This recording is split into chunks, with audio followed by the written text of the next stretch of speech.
روح يا أمي أقطف دوما أحلى الزهر سار تعطر كل البيت تنتظر قدومك يا. حج یہ ہے کہ آپ نے اللہ نے آپ کو جو آرڈر دیے تھے آپ وہ پورے سال پورے کرتے رہے ہیں, مگر ان میں دیوانگی کا اظہار نہیں ہے. اللہ کہتے ہیں کہ زندگی میں ایک دفعہ احرام باندھ کے آؤ, پراپر ڈریس پہننے کی اجازت نہیں ہے, اور دیوانوں کی طرح بیت اللہ کے گرد چکر لگاؤ, صفا مروہ میں دوڑو. حالانکہ کون سی بات ہے, دوڑنا تو کوئی عبادت نہیں کہلاتی نا. اللہ نے کہا دوڑو, بیت اللہ کے غلاف سے لپٹ کے, بیت اللہ کے دروازے سے اپنے رخسار کو رگڑ کے میرے سامنے رو, جیسے محبوب کسی سے لپٹ کے محبت کا اظہار کر رہا ہوتا ہے. میدان عرفات میں مٹی میں اپنی ناک کو رگڑو. تو یہ جو اللہ نے عبادت کا ایک خاص طریقہ رکھا ہے, یہ طریقہ صرف ان کو سمجھ میں آئے گا جو دیوانوں کی طرح اپنے رب سے محبت کرتے ہیں. جن کی طبیعت میں دیوانوں والی محبت نہیں ہے وہ اس طریقے کو, اس طریقہ عبادت, یہ والا طریقہ ان کی سمجھ میں نہیں آئے گا. وہ کہیں گے یہ کیا ہے بھائی, ہم 3 پیس سوٹ ٹائی پہنا کرتے تھے, اللہ میاں نے بولا ایک دھوتی پہنو اوپر سے ایک چادر. یہ کیا ہے, وہاں جا کے کیا کر رہے ہیں, گھوم رہے ہیں, حجر اسود کو چوم رہے ہیں. کیا ایک پتھر ہی تو ہے بھائی, اس کو کیوں چوم رہے ہیں بھائی؟ بیت اللہ کا, بیت اللہ سے نسبت ہے اس کی, یہ اللہ کا گھر ہے. کیسے دیواروں سے لوگ رخساروں کو لگا رہے ہوتے ہیں وہاں. وہ شعر یاد آتا ہے, امر من الدیار دیار لیلا اقبل ذا الجدار وذا الجدار وما حب الدیار شغفن قلبی ولكن حب من سکن الدیار. جو مجنوں تھا نا, وہ لیلا کے گھر در و دیوار, اس زمانے میں محبوبائیں پردہ کیا کرتی تھیں, ٹھیک ہے نا, ڈیٹ ویٹ کا سسٹم ایجاد نہیں ہوا تھا, موبائل پہ ایزی لوڈ اور یہ سب مس کالیں وس کالیں چلتی نہیں تھی. کبوتر بازی ہوتی تھی, وہ کبوتر لے کے آتا, وہ کبوتر بعض وقت کہیں اور بھی چلا جاتا تھا, ٹھیک ہے نا. تو بڑی پرابلم تھی. تو یہ جو مجنون ہے نا, یہ لیلا کے عشق میں کیا کر رہا ہے, اس کی دیواروں کے گرد چکر لگا رہا ہے, اور بڑے سخت پہرے ہیں غیرت مند مردوں کے, وہ نکلنے نہیں دیتے. تو یہ چکر لگا رہا ہے اور پھر محبوبہ کی دیواروں کو چوم رہا ہے. پھر لوگوں سے کہتا ہے کہ بھائی امر من الدیار دیار لیلا اقبل ذا الجدار وذا الجدار. لوگوں میں لیلا کے در و دیوار کے گرد گھومتا ہوں, کبھی اس دیوار کو چومتا ہوں, کبھی اس دیوار کو. لوگوں اتنا پاگل نہیں ہوں کہ مجھے دیواروں سے محبت ہو گئی ہے. وما حب الدیار شغفن قلبی. تم مجھے دیکھ کر پہلے ہی مجنوں کے تانے مجھے مل رہے ہیں, لوگ دیوانہ کہہ رہے ہیں, پاگل کہہ رہے ہیں. کہہ رہے ہیں اللہ کی قسم اتنا پاگل نہیں ہو کہ دیواروں سے محبت ہو جائے. ولكن حب من سکن الدیار. ان دیواروں کی نسبت جس محبوب کی طرف ہے, اس محبوب کی محبت نے مجھے دیواروں کو چومنے پر مجبور کر دیا ہے. یہ رشتہ ختم ہو جائے. یہ دیواریں میری نظر میں 2 ٹکے کی نہیں ہیں. بیت اللہ کی دیواریں بھی سیمنٹ گارے کی بنی ہے میرے بھائی, اس کا غلاف بھی کپڑے کا غلاف ہے, وہ کوئی مریخ سے نہیں آیا ہوا. یہی سیمنٹ, یہی بجری, یہی ریت, اسی سے وہ اینٹیں بنی ہیں. لیکن ان اینٹوں کو دیکھنے کے لیے,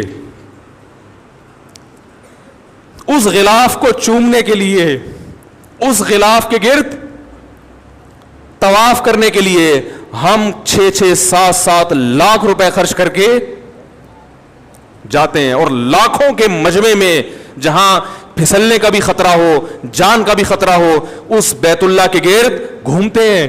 اس کی وجہ بھی یہی ہے کہ ہمیں ان دیواروں سے محبت نہیں ہے.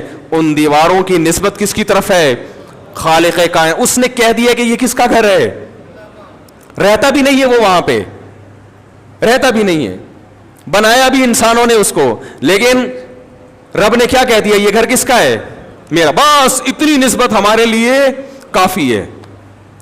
بیت اللہ سے عشق کرنے کے لیے, بیت اللہ سے محبت کرنے کے لیے ہمارے لیے اتنی دلیل کافی ہے کہ اس بیت اللہ کو, یہ رب نے کیا کہہ دیا اس کے بارے میں کہ کس کا گھر ہے, میرا. بس اتنا کہہ دیا, اب ہمیں کوئی ڈاکومنٹ نہیں چاہیے, اس کے لیے کوئی ثبوت نہیں چاہیے, مزید کوئی ثبوت نہیں چاہیے. یہ نسبت ہمیں مجبور کرتی ہے کہ ہم لاکھوں لاکھوں روپے خرچ کر کے اس گھر کی زیارت کے لیے جاتے ہیں اور اپنا پسینہ وہاں جا کے بہاتے ہیں. کتنی ٹینشن میں نے بوڑھے بوڑھوں کو دیکھا ہے, بوڑھے بوڑھے لوگوں کو دیکھا ہے, کتنی ٹینشن. یہ تو آج بیت اللہ کی زیارت آسان ہو گئی, جب بیت اللہ کی زیارت آسان نہیں تھی, لوگ جب بیت اللہ پہ پہلی نظر پڑتی تھی بے ہوش ہو جایا کرتے تھے. اٹیک ہوئے لوگوں کو, موت ہوئی ہے لوگوں کی. تو یہ ابراہیم علیہ السلام نے اللہ کا گھر بنایا اور کیا اعلان کیا, اللہ اس ایسی زمین پہ گھر بنا رہا ہوں جہاں نہ گھاس کا تنکا اور نہ پانی, لیکن تو اس جگہ کو ایسا بنا دے کہ تہوی الیہ افئدۃ الناس, کہ لوگوں کے دل اس کی طرف لڑکنا شروع کر دیں. کوئی انٹرٹینمنٹ کی جگہ نہیں ہے وہاں پہ. مری میں ہوتا, سوئٹزرلینڈ میں ہوتا تو ہم کہہ سکتے تھے بھائی اصل میں تو سوئٹزرلینڈ ہے, نام بیت اللہ کا لیا جا رہا ہے, دیکھنا کیا چاہتے ہیں مولانا صاحب, سوئٹزرلینڈ گھومنا چاہتے. اللہ نے ایسی جگہ بنایا سنگ لاخ پہاڑ, یہ تو اب آباد ہو گیا, ورنہ تو آپ جہاز میں دیکھتے ہوں گے چٹانے, خوش سنگلاخ چٹانے. ایسی جگہ بنایا کہ یہاں آنے والا سوائے بیت اللہ کی محبت کے اس کے دل میں اس کے علاوہ اور کوئی جذبہ نہ ہو.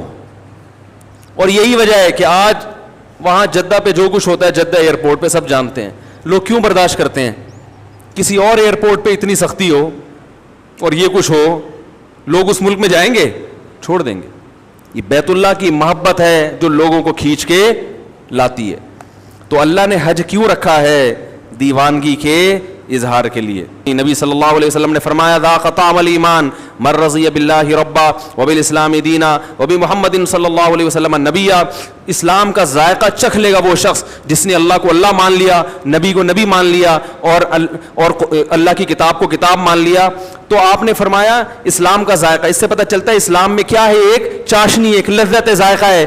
ایک آپ ملکی قوانین کو فالو کرتے ہیں, اس میں لذت نہیں ہے, چاشنی نہیں ہے, لیکن جب اللہ کے دین پہ چلتے ہو تو اس میں اللہ نے ایک ذائقہ بھی رکھا ہے, لطف اور مزہ بھی رکھا ہے.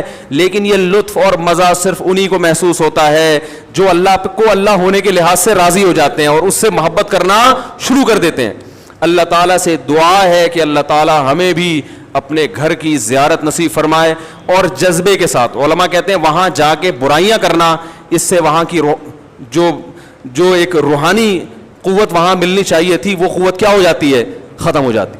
تو اللہ تعالیٰ ہمیں بھی زیارت نصیب فرمائے.